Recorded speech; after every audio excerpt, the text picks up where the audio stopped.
Hello दोस्तों, कैसे हो आप सब लोग। उम्मीद करता हूँ कि आप सब लोग ठीक होंगे। और दोस्तों आज फिर एक नए वीडियो में स्वागत है। और दोस्तों आज की वीडियो में हम बात करने वाले हैं जो इन्वर्टर बैटरी होती है उसके बारे में बहुत इंपॉर्टेंट जानकारी मैं देने वाला हूँ।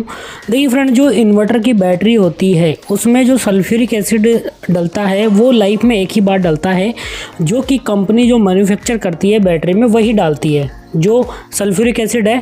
और फ्रेंड जो उसके बाद हम बैटरी में उसके बाद कभी भी सल्फ्यूरिक एसिड या H2SO4 नहीं डालते हैं। उसके बाद हम डालते हैं बैटरी में डिस्टिल वाटर डालते हैं। अब फ्रेंड हम बात करेंगे कि बैटरी की जितनी भी समस्याएं, सारी समस्याओं के बारे में आज के वीडियो में बात करने वाले हैं कि कौन सा डिस्टिल वाटर हमें ख़रीदना चाहिए, कौन कौन सी प्रॉपर्टी उसमें होनी चाहिए।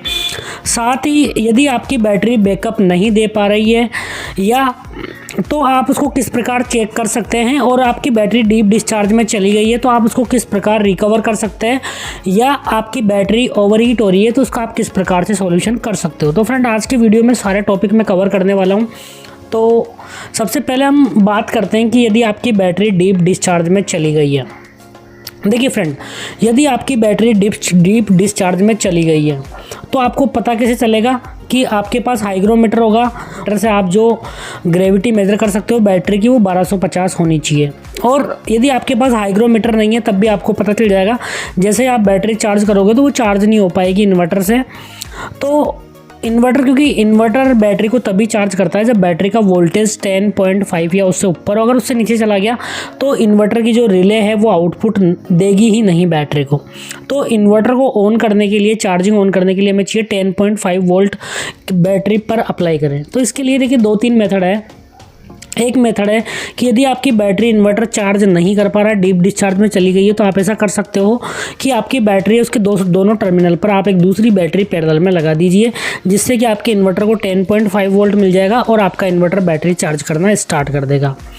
या फिर देखिए फ्रेंड, ये तो डीप डिस्चार्ज में जाने के बाद। और यदि बैटरी की ग्रेविटी बहुत ज़्यादा गिर गई है, मान लो बैटरी थोड़ी देर चार्ज होके और थोड़ी देर चार्ज होती है बट बैकअप नहीं दे पा रही है, तो उसके लिए फिर आपको दो काम कर सकते हो। या तो आप एक्सटर्नल चार्जर ले सकते हो मार्केट से, तो 2-3 एम्पियर से 1 से 2 दिन चार्ज करना है।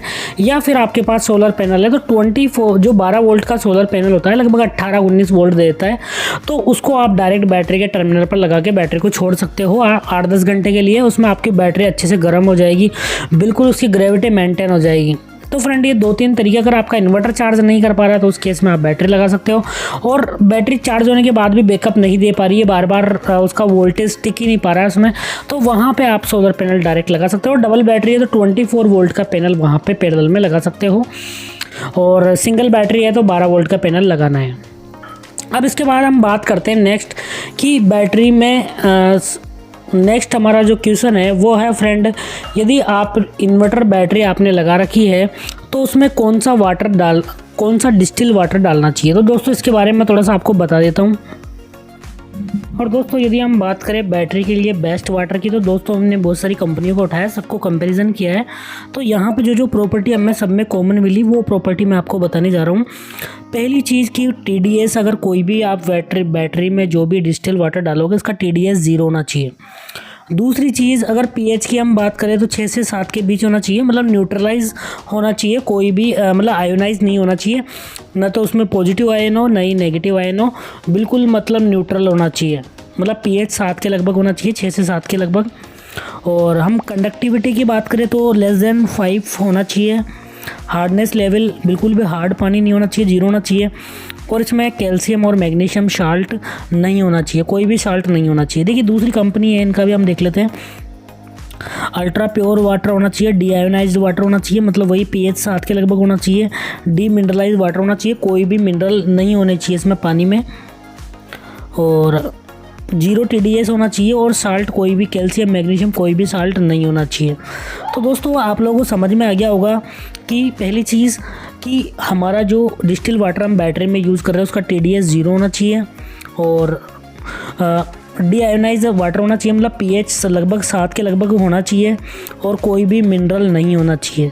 अगर हम बात करें कि 100% डिस्टिल वाटर कौन सा होगा जिसमें कोई भी इम्प्योरिटी नहीं होगी, ऑर्गेनिक और इनऑर्गेनिक, और TDS लगभग 0 हो, और डी आयोनाइज हो, डी मिनरलाइज हो, तो वो डिस्टिल वाटर होता है, इसको हम बैटरी में यूज़ करते हैं। दोस्तों अब आपको समझ में आ गया होगा कौन सा वाटर आपको लेना चाहिए।